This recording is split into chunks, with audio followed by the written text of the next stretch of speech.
नमस्कार मित्रांनो, microbiology in Marathi या चॅनलमध्ये आपले स्वागत आहे. तर या व्हिडिओमध्ये आपण फ्लोरोसन्स ॲक्टिवेटेड सेल सॉर्टिंग हा टॉपिक डिस्कस करणार आहोत. तर या व्हिडिओमध्ये आपण त्याचं प्रिन्सिपल, त्याचं कोणकोणत्या की कंपोनंटद्वारे हे जे काही टेक्निक आहे ते रन होत असते, तसंच त्याचं परफॉर्मेशन, त्याचं इन्स्ट्रुमेंटेशन आणि त्याचे ॲप्लिकेशन असतील, लिमिटेशन असतील, ॲडव्हान्टेजेस असतील आणि मेन याच्यामध्ये कोणकोणते फ्लोरोपोर्स हे यूज केले जातात ते आपण इन डिटेल या व्हिडिओमध्ये पाहणार आहोत. तर चला तर व्हिडिओ सुरुवात करूयात. तर सर्वात प्रथम आपण त्याचं प्रिन्सिपल करूयात. तर हे जे काही FACS जे फ्लोरेसन्स ॲक्टिवेटेड सेल सॉर्टिंग हे कशावरती वर्क करतं, जे काही लेबलिंग सेल आहे त्याच्यावरती वर्क करतं.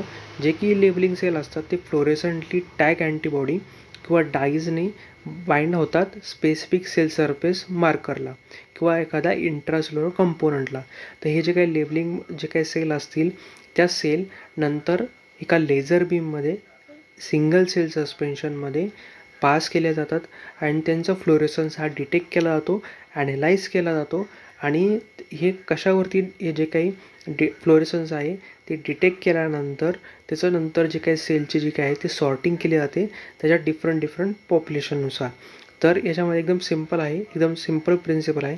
म्हणजे याच्यामध्ये लेबल सेल हे वापरले जातात जे की फ्लोरेसंट टॅग अँटीबॉडी त्याच्यामध्ये किंवा डायज बाइंड असतात, ते एखाद्या स्पेसिफिक सेल सरफेस मार्करला अटॅच होतात. त्याच्यानंतर जे काही सेल असतील त्या लेझर बीममध्ये सिंगल सेल सस्पेन्शनमध्ये पास केले जातात आणि त्या सिंगल सेलने किती प्रमाणामध्ये फ्लोरेसन्स डिटेक्ट झालं आहे किंवा ॲनालाइज करण्याचं काम हे केलं जातं आणि त्याच्यानुसार त्या सेलचं सॉर्टिंग हे होत असतं.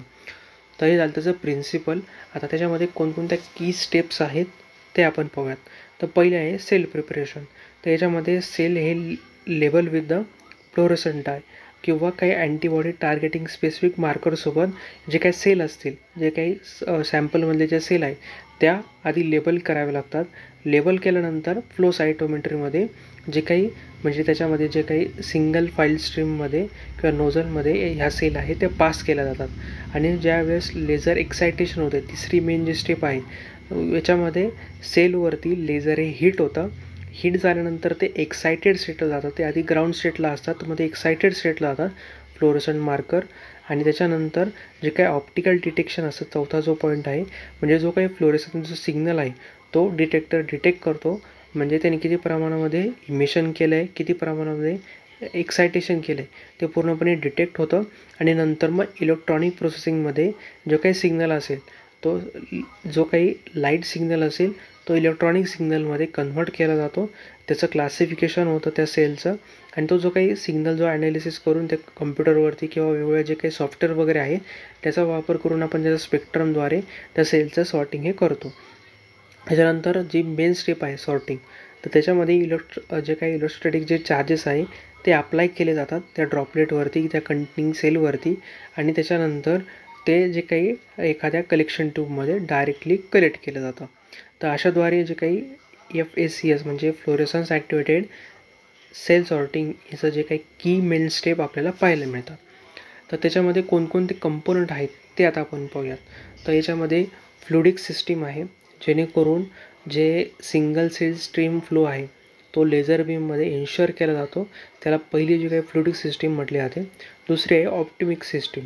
तर याच्यामध्ये लेझर जे काय असेल ते कन्सिस्ट असतं, ते लेझर असतात त्या एक्सायटेड स्टेटला आणि फिल्टर डिटेक्शन त्याच्यामध्ये असतं, जेणेकरून फ्लोरेसन्स जो काही इमिशन झालेला आहे तो याच्यामध्ये कलेक्ट केला जातो. त्या सेलने किती प्रमाणामध्ये सॅम्पल जो म्हणजे काही लेझर आहे तो एक्सायटेड स्टेटला नेलेला आहे किंवा त्याने फ्लोरेसन्स किती प्रमाणात इमिशन केलं आहे ते कलेक्शन याच्यामध्ये होतं.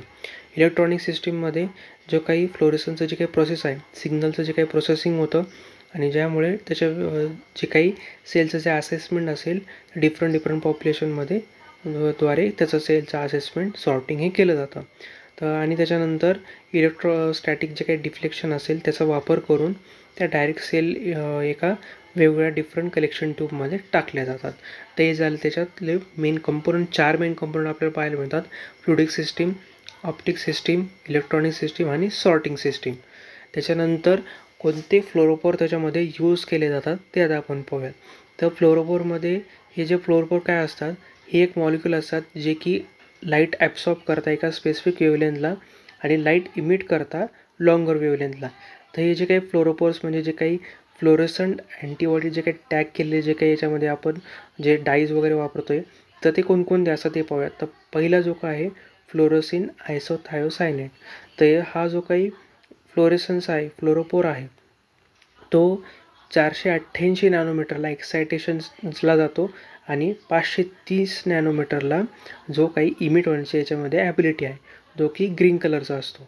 त्यानंतर फायकोइथ्रिन जो काही आहे तो 488 नॅनोमीटरला एक्सायटेशनला जातो आणि इमिट किती होतो 575 नॅनोमीटरला, म्हणजे जो ऑरेंज रेड कलरचा आपल्याला पाहायला मिळतो. तसंच आपण अल्फो फायोसायनिन जो काही आहे तो सुद्धा आहे. पिरिडीन क्लोरोफाईल प्रोटीन कॉम्प्लेक्स आहे तो सुद्धा याच्यामध्ये फ्लोरोपोर हा वापरला जातो. असे वेगवेगळे 4 प्रकारचे जे काही फ्लोरोपोर्स आहे ते वापरले जातात, जेणेकरून जे काही हे फ्लोरोपोर असतात ते मॉलिक्यूल असतात ते लाईट ॲब्सॉर्ब करतात, कारण की हे सेलला अटॅच असतात आणि लाईट ॲब्सॉर्ब केल्यानंतर स्पेसिफिक वेव्हलेंथला ते लाईट ॲब्सॉर्ब करतात आणि लाईट इमिट पण करतात लॉंगर वेव्हलेंथला. अशा प्रकारे हे जे काही फ्लोरेसन्स ॲक्टिवेटेड जे सेल सॉर्टिंग आहे ह्या टेक्निकमध्ये 4 जे काही फ्लोरोपोर आहे ते कॉमनली यूज केले जातात. तर हे झालं त्याचे फ्लोरोपोर. आणि आता आपण हे जे काही फ्लोरेसन्स ॲक्टिवेटेड सेल सॉर्टिंग आहे ही जी टेक्निक आहे त्याचं ॲप्लिकेशन काय ते पाहूयात. पहिलं जे ॲप्लिकेशन आहे इम्युनोफेनोटायपिंग. त्याच्यामध्ये इम्युनोसेल पॉप्युलेशन आयडेंटिफिकेशन करण्यासाठी, कारण की त्याच्या सरफेस मार्करद्वारे जे काही इम्युनोसेल असतील त्याचं पॉप्युलेशन किती आहे आणि वेगवेगळे सेल सॉर्टिंग होते. हे सिंगल सेल सस्पेन्शनमध्ये जे काही वेगवेगळ्या सेल्सचं सॉर्टिंग होतं आणि वेगवेगळ्या डिफरंट कलेक्शन ट्यूबमध्ये आपण त्याला कलेक्ट करतो, त्यामुळे त्याचं इम्युनोसेल पॉप्युलेशनसुद्धा आपण आयडेंटिफाय करू शकतो. कॅन्सर रिसर्चमध्ये जर आपण पाहिलं तर एखाद्या मिक्सचर ऑफ अ सेलमध्ये किंवा एखाद्या मिक्सचर ऑफ अ सॅम्पलमध्ये वेगवेगळ्या सेल असतात, तर त्याच्यामध्ये ट्यूमर सेल सॉर्टिंग करण्यासाठी सुद्धा याचा वापर हा केला जातो. म्हणजे जे काही हेट्रोजेनस पॉप्युलेशन आहे किंवा हेट्रोजेनस पिक्चर आहे त्याच्यामध्ये जे काही ट्यूमर सेल आहे त्याचं सॉर्टिंग करण्यासाठी आणि कॅन्सर रिसर्चमध्ये याचा वापर हा केला जातो. तसंच स्टेम सेल आयसोलेशनसाठी त्याचा स्टडी करण्यासाठी सॉर्टिंग करण्यासाठी वापर केला जातो. तसंच मायक्रोबायोलॉजीमध्ये जर पाहिलं जे काही बॅक्टेरिया आहे आणि ईस्ट सेल आहे हे सॉर्टिंग करण्यासाठी त्याच्या फ्लोरेसन्सच्या बेसिसवरती मायक्रोबायोलॉजीमध्ये त्याचा सॉर्टिंग करण्यासाठी वापरला जातो. म्हणजे जर एखाद्या सॅम्पलमध्ये बॅक्टेरिया पण आहे ईस्ट पण आहे त्या सेल सेपरेट आउट करण्यासाठी सॉर्टिंग करण्यासाठी सुद्धा फ्लोरेसन्स ॲक्टिवेटेड सेल सॉर्टिंगचा वापर केला जातो. त्याच्यानंतर जेनेटिक इंजिनिअरिंगमध्ये जर आपण पाहिलं जे काही ट्रान्सपेक्टेड सेल असतील जे काही फ्लोरेसन्स प्रोटीनला एक्सप्रेस झालेले आहे त्या सेलला सॉर्टिंग करण्यासाठी सुद्धा याचा वापर, म्हणजे जेनेटिक इंजिनिअरिंगमध्ये प्रोटीनचं सेपरेशन करण्यासाठी सुद्धा याचा वापर हा केला जातो. तर असे त्याच्या वेगवेगळ्या फील्डमध्ये ॲप्लिकेशन आपल्याला पाहायला मिळतात. तसंच आता त्याचे आपण आता ॲडव्हान्टेजेस पाहूयात. तर हाय थ्रूपुट म्हणजे 1000 of a cell per second आपण याच्यामध्ये ॲनालिसिस करू शकतो. सिंगल सेल रेझोल्युशन आहे, म्हणजे प्रिसाइजली इंडिव्हिज्युअल सेल याच्यामध्ये आपल्याला सॉर्टिंग करता येतात. मल्टी कलर ॲनालिसिस जर आपण पाहिलं मल्टिपल फ्लोरोपोर्स हे सायमल्टेनियसली याचा वापर करून आपण त्याचं ॲनालिसिसही करू शकतो. व्हायबल सेल म्हणजे जे काही लाईव्ह सेल आहे किंवा त्याचं सॉर्टिंग करून फर्दर कल्चर करण्यासाठी किंवा एक्सपेरिमेंटमध्ये त्याचा युजेससाठी सुद्धा आपण याचं सॉर्टिंग हे करू शकतो. हे झाले त्याचे ॲडव्हान्टेजेस. तसंच प्रत्येक जे टेक्निक आहे त्याचे ॲडव्हान्टेजेस पण असतात आणि लिमिटेशन पण असतात. तर लिमिटेशन जर आपण विचार केला तर हे एक्सपेन्सिव्ह इक्विपमेंट आहे किंवा याच्यामध्ये मेंटेनन्स कॉस्ट जास्त आहे आणि हे जे काही कॉम्प्लेक्स डाटा ॲनालिसिस आहे त्याच्यासाठी जो काही एक्सपर्ट जो काही आहे जो काही फ्लो सायटोमेट्री ॲनालिसिस असलेला ॲनालायझर असलेला किंवा ॲनालिसिस असेल रिक्वायरमेंट याच्यामध्ये लागते, जेणेकरून जो काही कॉम्प्लेक्स डाटा ॲनालिसिस आहे तो त्याचं सॉर्टिंग व्यवस्थित करता येईल.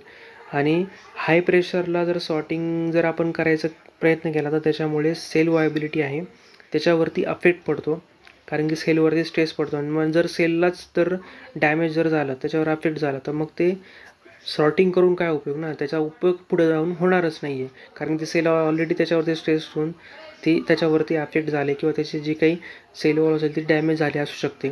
त्याच्यामुळे हाय प्रेशरला जर आपण सॉर्टिंग करायला गेलो तर त्याच्यामुळे सेल वायबिलिटीवरती सुद्धा परिणाम हा होतो.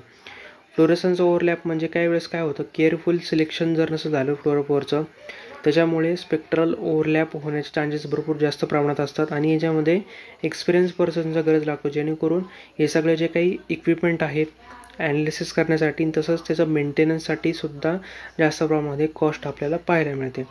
आणि आपण या व्हिडिओमध्ये फ्लोरेसन्स ॲक्टिवेटेड सेल सॉर्टिंग हा टॉपिक डिस्कस केला. म्हणजे याच्यामध्ये फ्लोरेसन्स टॅग लेबलचा वापर करून ते जे काही फ्लोरेसन्स असेल, इमिशन झाले, एक्सायटेशन आहे, ते डिटेक्शन करून ॲनालिसिस करून प्रत्येक सेलचं सॉर्टिंग करण्यामध्ये याचा मदत केली जाते.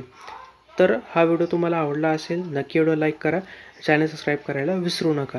आणि हा जो आपण टॉपिक डिस्कस केला आहे त्याच्या ऑलरेडी नोट्स मी टेलिग्राम चॅनलवरती टाकलेल्या आहेत आणि टेलिग्राम चॅनलची जी लिंक आहे ती डिस्क्रिप्शनमध्ये मी दिलेली आहे. तर चला तुम्ही व्हिडिओ पुढच्या व्हिडिओमध्ये.